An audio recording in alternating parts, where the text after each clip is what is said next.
अरे वाह मम्मी, ये सूट तो आपके ऊपर बहुत ही जच रहा है। कहाँ से लेकर आए हो आप ये सूट? अरे बेटा, मैं कहाँ बाजार जाती हूँ। पहले तू ले आती थी मेरे लिए सूट, अब तेरी भाभी ले आती है।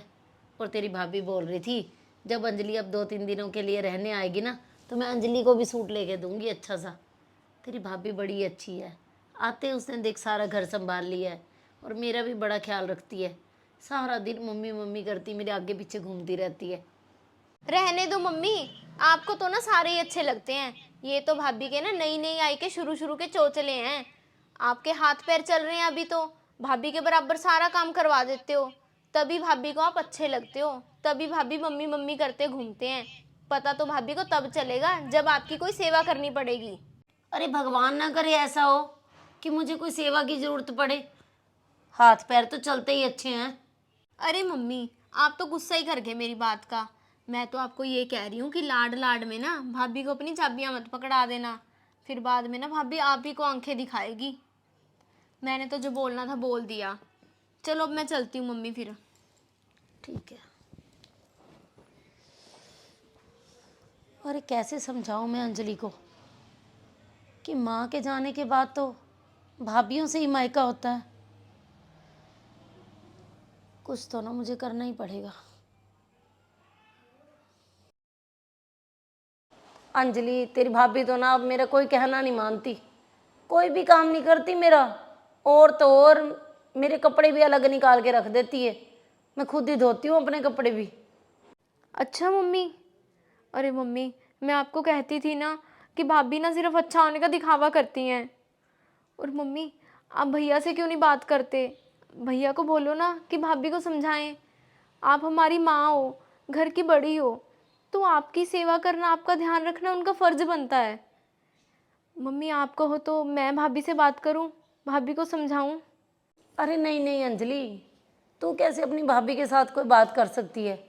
अरे जब तक तेरी भाभी अच्छी थी तब तक तूने कभी उससे सीधे मुंह बात नहीं की, तो अब किस हक से बोलेगी उसे? रहने दे बेटा तू। ऐसे कैसे मम्मी? ये सब तो अंजलि मेरे कर्मों का ही फल है जो मैं भुगत रही हूँ।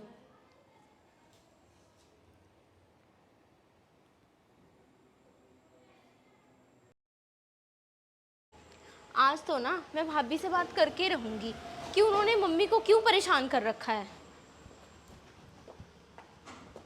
अरे मम्मी जी बस करो। आप ये बताओ रात के खाने में क्या बनाऊं? अरे बहू, तेरे हाथों में तो जादू है, तू जो भी बनाएगी ना वही खा लूंगी मैं तो।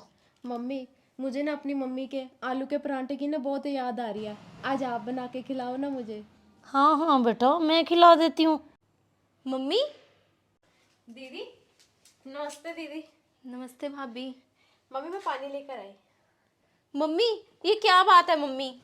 आप तो मुझे फोन पे कह रहे थे कि भाभी मुझे पूछती नहीं है, और अब ये क्या प्यार उमड़ रहा है? चल क्या रहा है ये सब?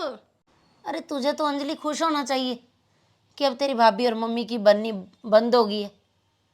अरे तू तो हमेशा ही फोन के ऊपर यही सब करती है, भाभी की गलतियां निकालती रहती है। कभी बोलती है कि मम्मी जी आप ऐसे मत करो, कभी भाभी को चाबियां मत सौंप दो। तो मैंने भी बस तेरे साथ वैसी बात कर ली। ऐसे ही बात कर दी थी? अरे मम्मी, इस बात की मुझे तो इतनी ज्यादा टेंशन हो गई थी। अगर इतनी टेंशन होती है तुझे तो खुश रहना भी सीख ले, जब तेरी भाभी मेरे लिए इतना कुछ करती है। अरे तेरी भाभी मेरे लिए करती है या मैं तेरी भाभी के लिए करती हूँ, तो तू उस समय भड़काने का काम कर लेती है। तेरे भाभी के साथ तूने आज तक सीधे मुंह एक दिन भी बात नहीं की। अरे तुझे पता होना चाहिए कि माँ के बाद भाभी से ही मायका होता है। हाँ मम्मी, बात तो आपकी सही है बिल्कुल। मैं ही नहीं कभी आपको और भाभी को खुश देख के खुश हो पाई। बस असल में ना मम्मी, इस घर में आने के बाद भाभी ने मेरी जगह ले ली, तो मुझे इस बात का दुख होने लगा था, तो इसलिए मैं ये सब कुछ करने लगी मम्मी। पर मैं ये बात कभी समझ ही नहीं पाई कि भाभीयों से ही मायका होता है। मम्मी मुझे माफ़ कर दो, अब से मैं ऐसी गलती कभी नहीं करूँगी। भाभी के साथ भी हमेशा अच्छे से बात करूँगी मम्मी। हाँ बेटा, भाभीयों से ही मायका होता है। मम्मी मैं अभी भाभी से मिल के आती हूँ।